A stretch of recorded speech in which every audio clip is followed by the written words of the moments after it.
ఆయన నీతిగా నిన్ను మార్చేయగలడు. ఒకప్పుడు నేను కూడా విస్తారమైన తాగుబోతుని, ఒకప్పుడు నేను కూడా విస్తారమైన స్మోకర్ని. చైన్ స్మోకర్ అంటారు కదా, చైన్ స్మోకర్. చైన్ అంటే ఎలా ఉంటుంది, లింక్స్ కింద ఉంటుంది కదా. అంటే ఒక సిగరెట్ అయిపోయిన మరొక సిగరెట్, ఒక సిగరెట్ అయిపోయిన మరొక, అంటే దాంతో వెలిగించుకునేవాడిని అది పాడేసేవాడిని. ఇది అయిపోయిన తర్వాత మళ్ళీ దాన్ని కూడా వెలిగించేవాడిని, ఇది పాడేసేవాడిని. ఇది అయిపోయిన తర్వాత రోజుకి 40-50 సిగరెట్లు దేవుని సన్నిధిలో ఉండి చెప్తున్నాను నేను. I'm not lying, God is watching me. దేవుడు నన్ను చూస్తున్నాడు. కాబట్టి ఏదో సోది చెప్పడానికి నేను చెప్పట్లేదు, మిమ్మల్ని ఏదో ఇంప్రెస్ చేయడానికి చెప్పట్లేదు. దేవుడికి తెలుసు నా బ్రతుకు.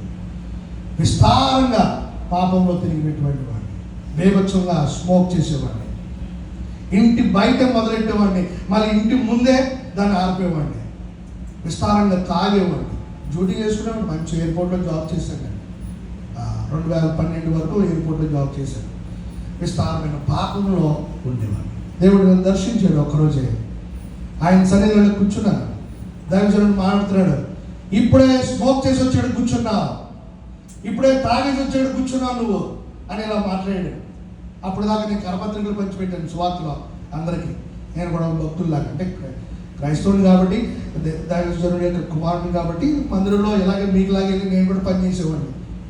కరపత్రికలు పంచిపెట్టడం సువార్తలు, కరపత్రికలు పంచిపెట్టేసి సిగరెట్ కాల్చుకొని వచ్చి అలా కూర్చుని వాక్యం అనమాట సువార్త కోడికలో. దేవుడు డైరెక్ట్గా నాతో మాట్లాడాడు, ఏం బ్రతుకురా నీదేని చెప్పి.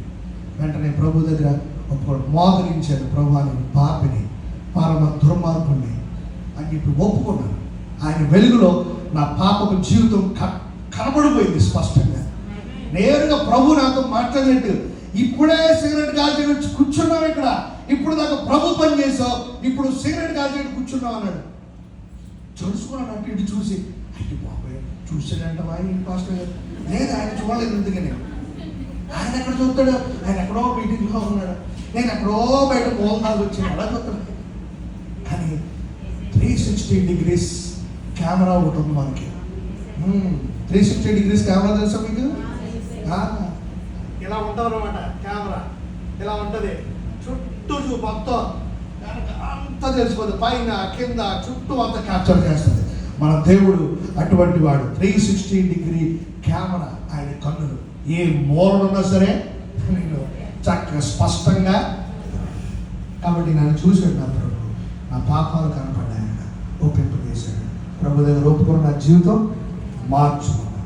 అది కనుక మొదటిది ఏం చేయాలి, దేవునికి ఒక గదిని ఏర్పాటు చేయాలి. ఇప్పుడున్నటువంటి నీ శరీరము, నీ హృదయము దేవునికి ఆలయముగా, లేకపోతే దేవునికి ఒక గదిగా, దేవుడు నివసించేటువంటి యోగ్యమైన విధానంలో నీవు నీ హృదయము ఉన్నదా?